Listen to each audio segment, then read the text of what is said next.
When we ended the last video, the only thing we really have left to do on this is to put the chamfer and use the chamfer tool up here.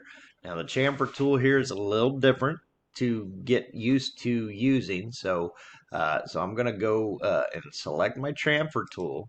Now when you come down here and look for the very first time you've got to specify the distance. So we still have to need to know something about the distance of our chamfer. And in case you look at where we are, remember the overall line length from here to here was 2.5 inches. And we've got a line length shown up here of 1.25. So when you sit there and you think about, well, what is 2.5 minus 1.25? Well, that leaves you 1.25. And when you think then about the distance of the chamfer, 1.25 divided by 2, because we're going to have the same amount on both sides, is 5/8. So we're going to change the chamfer distance here to 0.625, which represents 5/8. So, and hit enter. Now it says specify the second chamfer distance, which is 0.625, which is good. So hit enter. And now we're ready to trim. So now I can go to this line, select it, and this line. That trims that one out. We're going to do the same thing. Right click.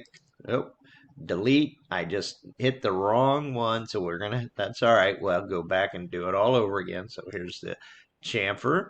Again, the distance, D, enter, 0.625. Let's see, I can also go 5 divided by 8. So the fraction here and hit enter.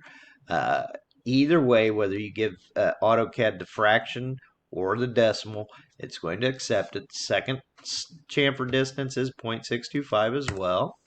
So, and then I can come up, select this line and this line, and there is my finished part. So I'm good to go here with this. So if I wanted to at this point, I'm also going to kind of come back here. I'm going to turn on my center line layer. So activate that. So I'm going to draw some center lines here too. Remember, so if I come back in at this point, and I'm going to, we know that we're about 2 3/4 inches tall. So I'm just going to go and I'm going to create a line on my x-axis and my y-axis, which that would be here and here.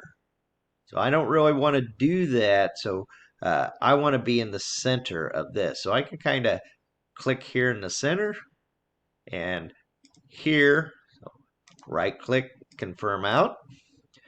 I can come down here and let's just grab onto this line and I can extend this up, making it a little bit longer. That's good. We're going to do the same thing now, create another line, and I'm going to go from here to here. Now again, I can extend this out a little further that way. Right click, confirm. I'm going to come back in. We're just getting used to some of the lines, and I can extend this out just a little bit that way. Make sure you keep that in there at 180 degrees.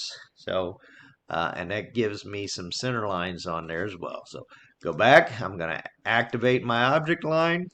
So let's escape out of here. So, and we are good to go. Let's go up to and make sure that you save this. So I'll exit out. So, nope, it's still saving. So I got to give it enough time. Make sure you have enough time to save it. AutoCAD Web. In this case, it's our journal bracket. So we're starting to get quite a few in here. So that's all right. Click on the journal bracket and download it to make sure that you've got that drawing and you can save it to your computer where you need to.